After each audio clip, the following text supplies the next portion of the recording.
किसी एक कंपनी का सिम कार्ड आप यूज़ कर रहे हैं बट उस कंपनी को आप छोड़ना चाहते हैं, उससे निकलना चाहते हैं, किसी दूसरी कंपनी में पोर्ट कराना चाहते हैं। और जैसा कि आप सभी को पता है कि किसी दूसरी कंपनी में पोर्ट करने के लिए हमें यूपीसी कोड यानी कि यूनिक पोर्टिंग कोड की जरूरत पड़ती है। अब unique porting code UPC code पाने के लिए एक कंडीशन लागू होती है, वो ये है कि आप जिस भी कंपनी में हैं उसमें 90 दिन से ज्यादा आप उसको यूज कर रहे हो। लाइक आपने नया सिम कार्ड लिया, जियो का लिया, उस जियो के सिम कार्ड को आपको 90 दिन तक लगातार यूज करना है उसी कंपनी में रह करके। उसके बाद आप किसी दूसरी कंपनी में पोर्ट करा सकते हैं और ये लागू होता है सभी कंपनियों के ऊपर। किसी कंपनी के अंदर आप जाते हैं उसमें एटलीस्ट 90 दिन आपको रहना पड़ेगा। 90 दिन के बाद आप किसी दूसरी कंपनी में पोर्ट करा सकते हैं। तो सबसे पहला एरर यही आता है 90 डेज वाला। मैं आपको यहाँ पर दिखा देता हूँ। अगर आप यूपीसी कोड जनरेट करने जाते हैं तो वहां पर आपको बैक में रिटर्न में एसएमएस ये आता है, your UPC request has been reject due to attempting to generate porting code within 90 days of last porting. Last porting लिखा हो सकता है या फिर करंट ऑपरेटर लिखा हो सकता है, ऐसा आपको एरर देखने को मिलेगा। तो यहाँ पर ज्यादातर यही होता है कि आपको 90 दिन अभी हुए नहीं है, 90 दिन आपको वेट करना, 90 डेज वेट करना, उसके बाद आप पोर्टिंग कोड मंगा सकते हैं, देन आप किसी दूसरी कंपनी में जा सकते हैं। बट अगर 90 डेज हो चुके हैं, काफी सारे तो कमेंट आते हैं, भैया मैं 2 3 4 साल से यूज कर रहा हूँ बट पोर्ट कराने के लिए जब भी जाता हूँ तो मुझे ये एरर आता है। तो इसका क्या सोल्यूशन है आगे बताऊंगा। अगला जो एरर आता है उसके बारे में जानते हैं। अगला एरर आता है हमें ये वाला, UPC can not be generated as there are subsisting contractual obligations with your service provider,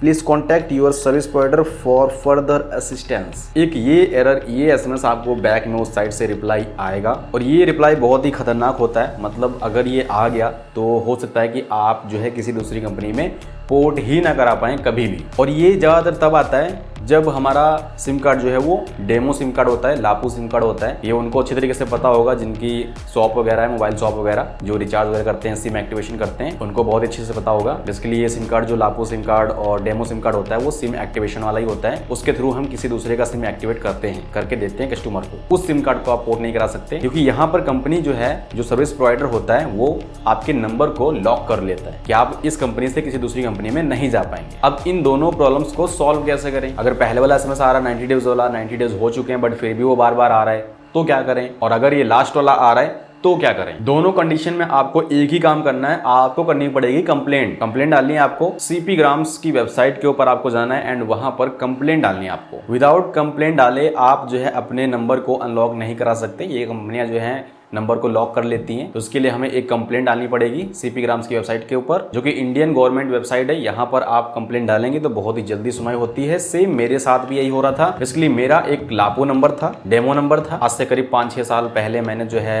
एक टेलीकॉम शॉप भी चलाई हुई है, तब मैंने एक नंबर लिया था जिसको मैंने डेमो में कन्वर्ट कराया था। बट वो नंबर मैं पोर्ट नहीं करा पा रहा था किसी दूसरी कंपनी में। और ये जो लास्ट वाला एसएमएस मैंने बताया, ये वाला मुझे एरर आ रहा था बार बार। यही एसएमएस आ रहा था जब भी मैं पोर्ट करने की कोशिश कर रहा था। तो मैंने कंप्लेंट की। अब कंप्लेंट कैसे की, क्या किया, क्या नहीं किया, मैं आपको आगे बताता हूँ और आपको कैसे करना है वो भी बताता हूँ। चलता हूँ अपने कंप्यूटर की स्क्रीन पर, वहां पर मैं अच्छे से आपको समझा पाऊंगा। मैं यहाँ पर अपने पीसी के ऊपर करने वाला हूँ, बाकी आपके पास स्मार्टफोन है तब भी चलेगा, कोई दिक्कत नहीं है। जो चीज़ मैं यहाँ पर अपने पीसी के ऊपर बताने वाला हूँ वही सेम चीजें आपको अपने स्मार्टफोन के ऊपर फॉलो करनी है। क्रोम ब्राउजर ओपन करना है और यहाँ पर टाइप करना है सीपी ग्राम्स।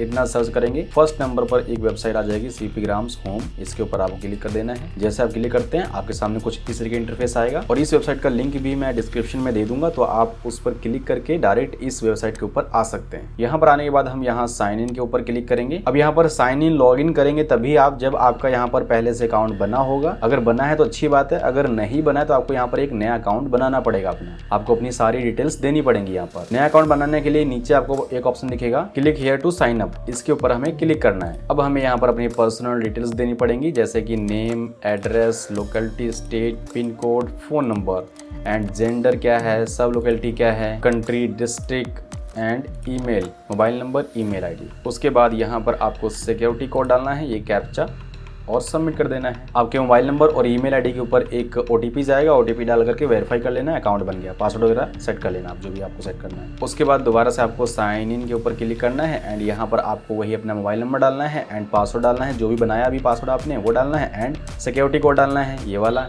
लॉगिन कर लेना है। लॉगिन करने के बाद आपके सामने कुछ इस तरीके का इंटरफेस आएगा। टोटल ग्रीवेंसेस रजिस्टर्ड 2 दिखा रहा है यहाँ पर, आपके में यहाँ पर 0 दिखाएगा and number of grievances closed 2, ये भी आपके में 0 दिखाएगा सारा। यहाँ पर मैंने 2 शिकायत दर्ज कर रखी है, इसीलिए यहाँ पर 2 दिखा रहा है। आपको यहाँ पर कुछ भी नहीं करना है, यहाँ पर इस साइड आना है, ग्रीवेंस डैशबोर्ड, अपील डैशबोर्ड छोड़ करके लॉज पब्लिक ग्रीवेंस के ऊपर आपको क्लिक करना है, लॉज पब्लिक ग्रीवेंस। यहाँ पर क्लिक करने के बाद अब यहाँ पर आपको आई एग्री कर देना है एंड सबमिट कर देना है। बाकी यहाँ पर कुछ भी नहीं करना है। अब आपके सामने बहुत सारे ऑप्शंस आ जाएंगे कुछ इस तरीके के। यहाँ पर इनमें से इस वाले ऑप्शन के ऊपर क्लिक करना है, टेलीकम्युनिकेशंस, इसके ऊपर क्लिक करेंगे एंड उसके बाद सिलेक्ट मेन कैटेगरी, यहाँ पर हमें सिलेक्ट करना है मोबाइल रिलेटेड, ठीक है, इतना करेंगे। उसके बाद सिलेक्ट नेक्स्ट लेवल कैटेगरी, इसके ऊपर क्लिक करेंगे एंड यहाँ पर आपको करना है मोबाइल नंबर पोर्टेबिलिटी MNP, इसके ऊपर क्लिक करना है। अब यहाँ पर आपको अपना मोबाइल नंबर डाल देना है, जो भी है आपका मोबाइल नंबर वो यहाँ पर हम डाल देंगे।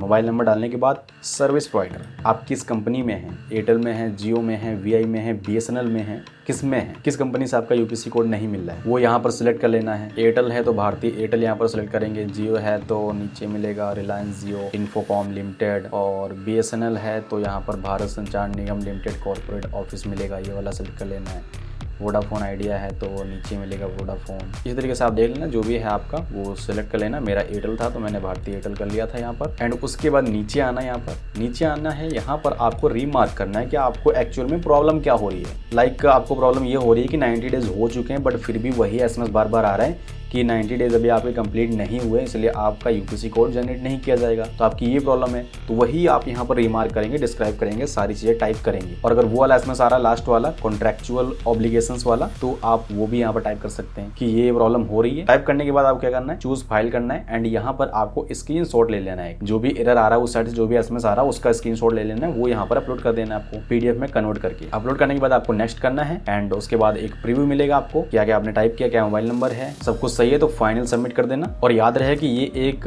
इंडियन गवर्नमेंट वेबसाइट है, तो यहाँ पर आपको कुछ गलत जो है इन्फॉर्मेशन नहीं देनी है, अपनी सारी राइट इन्फॉर्मेशन देनी है, सही ईमेल आईडी, सही मोबाइल नंबर, सही नेम एंड सही एड्रेस वगैरह सारा कुछ। गलत यहाँ पर कुछ भी मत देना। फाइनल सबमिट देने के बाद आपकी कंप्लेंट यहाँ पर देखने लगेगी। मोर के ऊपर क्लिक करेंगे तो आपकी कंप्लेंट जो भी होगी वो आपके सामने आ जाएगी और यहाँ पर आपकी पर्सनल डिटेल्स भी होंगी, name, mobile number, email ID, सारा कुछ होगा। नीचे जाएंगे, यहाँ पर देख सकते हैं मैंने क्या रिमार्क किया हुआ था। सबसे पहले कैटेगरी क्या थी वो मैंने ये सिलेक्ट किया था एंड उसके बाद मेरा ये मोबाइल नंबर था एंड सर्विस प्रोवाइडर भारतीय एयरटेल था। उसके बाद रिमार्क क्या किया था, मैंने ये रिमार्क किया था, UPC code is not been generated, please help me generate it as soon as possible. मैंने ज्यादा कुछ नहीं किया था, बस इतना ही किया था। और ये कंप्लेंट डाली थी मैंने 19/10/2024 को और 23/10/2024 को ही कंप्लीट भी हो गई थी। अगले दिन ही मुझे कॉल आ गया था कि आपको क्या प्रॉब्लम हो रही है, तो उन्होंने बोला कि हम आपकी कंप्लेंट जो है वो फॉरवर्ड कर रहे हैं भारतीय एयरटेल को एंड वो आपकी इस कंप्लेंट के ऊपर काम करेंगे और आप 24 घंटे के बाद जनरेट करना, UPC कोड आपका जनरेट हो जाएगा। और वही मैंने किया, जनरेट हो गया। तो बस इतना करना है, बाकी आपको कुछ भी नहीं करना है। तो स्टेप बाय स्टेप फॉलो करेंगे तो कोई दिक्कत नहीं होगी और मुझे उम्मीद है पूरी कि आपका UPC कोड आपको मिल जाएगा। और अगर आपको भी उम्मीद है तो इस वीडियो को लाइक भी कर सकते हैं और चैनल को भी सब्सक्राइब कर सकते हैं। बाकी मैं मिलता हूँ आपको किसी दूसरी वीडियो के साथ में, तो be safe and be healthy. Bye bye.